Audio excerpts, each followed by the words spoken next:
এই পোস্টারটা আমাকে যখন পাঠায় আমাদের ইকবাল ভাই আমার হোয়াটসঅ্যাপে পাঠায় পোস্টারটা করে, সত্যিকারে আমি পোস্টারটা দেখে আমি কিন্তু অমর সানি ভাইকে প্রথমেই চিনে ফেলেছি। তারপরও না চিনার ভান করে ওনাকে বলছি যে আপনি হলিউডের কোন পোস্টার পাঠাই দিলেন আমাকে।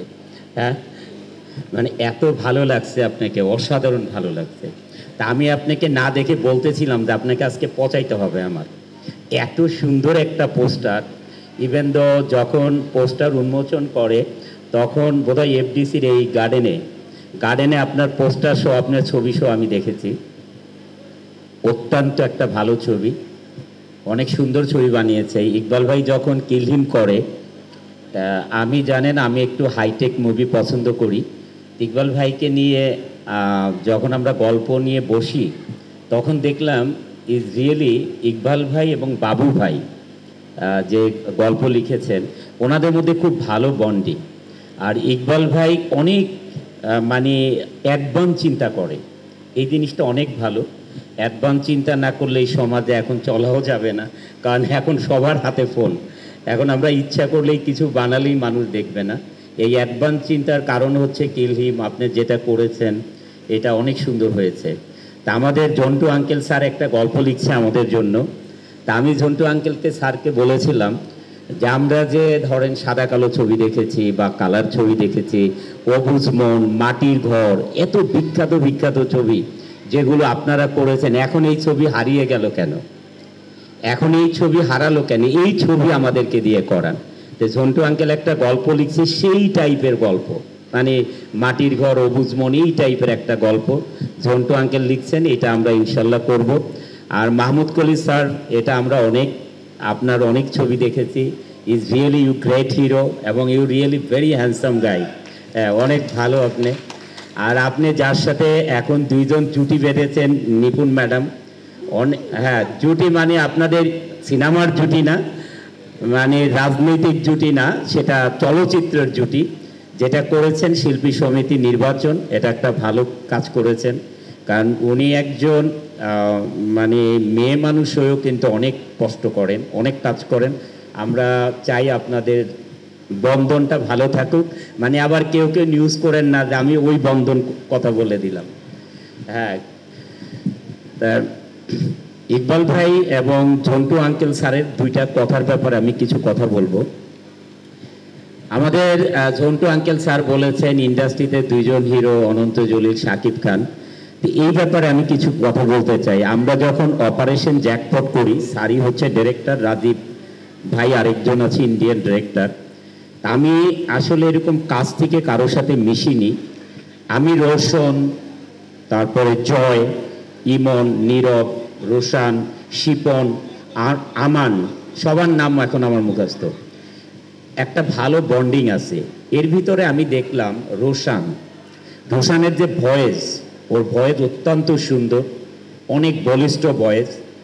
ও যদি আর্মি টাইপের, আমাদের ডিরেক্টর স্যারা যারা আছেন এখানে, অনেক প্রডিউসার স্যার আছেন, যদি এই টাইমের ভয়েসের যদি রোশানকে দিয়ে ছবি করানো হয়, মানে ও একদম লিড হিরোদের মধ্যে একজন হয়ে যাবে, কারণ ওর ভয়েস খুব স্ট্রং ভয়েস। এই জন্যে এটা আসলে একজন হিরো স্ক্রিনে দেখতে দেখতে মানুষ তাকে পছন্দ করে, সেটা সুযোগ পেতে হয়। সেটার সুযোগ কারা দেয়? সেটা দেয় হচ্ছে ডিরেক্টর এবং প্রডিউসার। এই দুইজন যখন সুযোগ দেয় তখন একটা আস্তে আস্তে একজন আর্টিস্ট থেকে সে আর্টিস্ট, তারপরে star, super star, mega star হয়ে যায়। তার মধ্যে রোশনের মধ্যে গুণ আছে, জয়ের মধ্যে গুণ আছে, আর বাকি সবাই তো আমরা আগে থেকেই চিনি, নীরব, ইমন, সবাই সত্যিকারের সবাই খুব ভালো আর্টিস্ট। আমরা যখন একসাথে কাজ করেছি দেখেছি ওদের মধ্যে অনেক মেধা। আর জয়ের মধ্যে আরেকটা জিনিস আমি ফলো করেছি, যে আমরা নদীতে কাজ করতেছিলাম, স্রোত ছিল, অনেক স্রোত। মানে আমরা কিন্তু 4-5 দিন সারা দিন নদীর ভিতরে, গোলা পানি, সুরমা নদী কাজ করেছি। আমি দেখেছি জয় ইভেন আমাদের হিরোদের মধ্যেও ও নিজে অনেক দূর থেকে এসে হাত ধরে ধরে সবাইকে নিয়ে যাচ্ছে। এই যে মানুষের ভিতরে যে একটা মানবতা, উদারতা এবং নিজেকে স্যাক্রিফাইস করা, এই জিনিসগুলি যাদের মধ্যে থাকে তারাই কিন্তু ভালো মানুষ। তা আমরা আসলে সিনেমার মধ্যে আমরা অনেকেই সুযোগ পাই, অনেকে পাই না, যার জন্যে কেউ আমরা অনেক বড় জায়গায় চলে যাই অভিনয় করতে করতে, কেউ আবার দেখা যায় যে ওই জায়গায় যেতে পারে না। আসলে সবাই অনেক ভালো আর্টিস্ট। আমরা ইনশাল্লাহ আরও কাজ করব বলে আশা করি। রোশন এবং জয় সবার সাথে আমরা আরও কাজ করব ইনশাল্লাহ।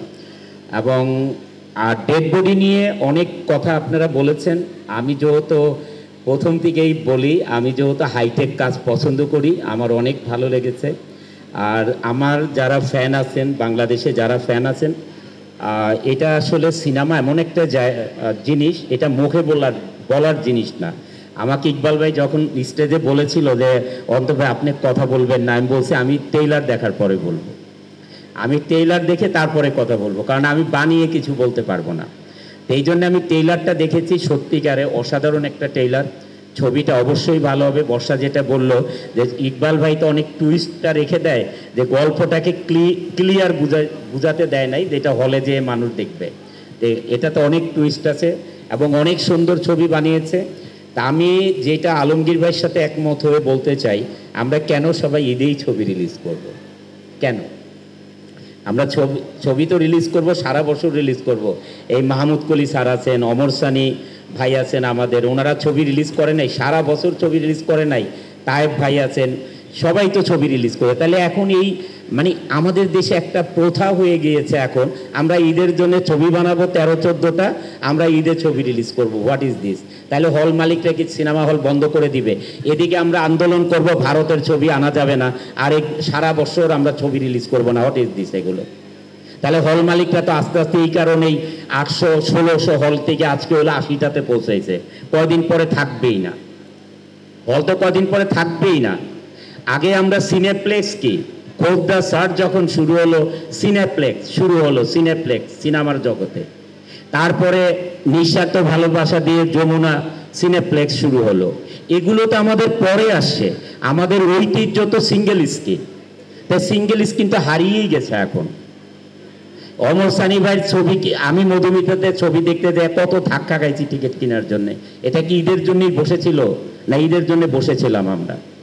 আমার বক্তব্য এগুলো থেকে বেরোয় আসতে হবে। আমি এই কারণেই বলেছি নেত্রীদা লিডার ছবি আমরা ঈদে দিব না। ইভেন দা আমি যেই ছবি রিলিজ করব সেটা নিয়ে আমি অনেক আগে থেকে চিন্তা করব যে ঈদ ছাড়া কেন দর্শক হলে যাবে না। দর্শক কি সিনেমা দেখা ভুলে যাবে যে আমরা 11 মাস কোনো ছবি দেখব না, শুধু 1 মাস ছবি দেখব? এরকম হতে পারে না। বা 2 মাস ছবি দেখব, 10 মাসই দেখব না। এইটা আবার চেঞ্জ করব। এটা আমরা চেঞ্জ করব, ছবি বানিয়ে আমরা 12 মাসের মধ্যেই আমরা মাঝে মাঝেই ছবি রিলিজ করব।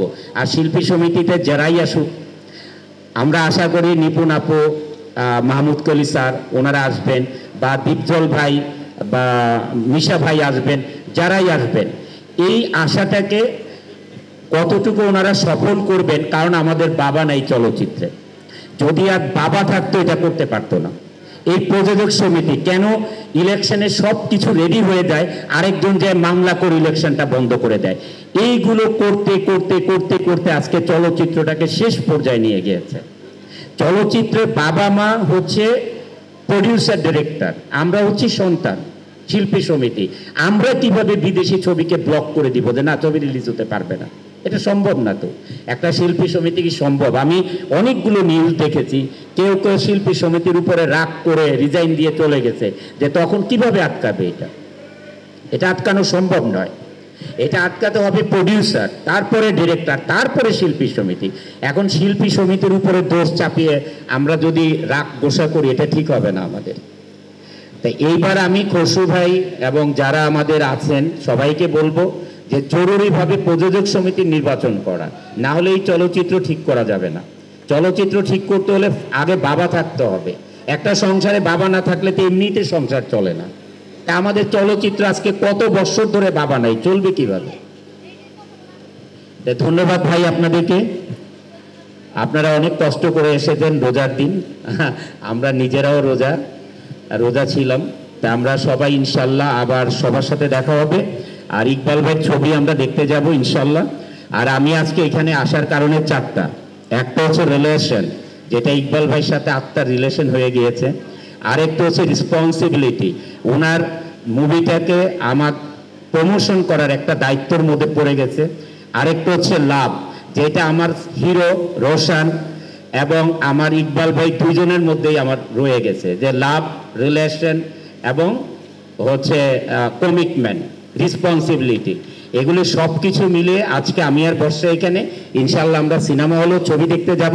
তবে সিনেমাটা রিলিজের ব্যাপারে আমি আজকে আপনাদের সামনে বলবো কি বলবো না আমি জানি না, কারণ ছবিটা এত কারাকারি মারামারি করে রিলিজ না করে ছবিটা 2 সপ্তাহ পরেও তো রিলিজ করা যায়। কারণ 2 সপ্তাহ পরে কি ছবি লাগবে না সিনেমা হলে? তখন তো বাংলাদেশে যদি 100টা হল থাকে, 100টা হলেই ছবি লাগবে।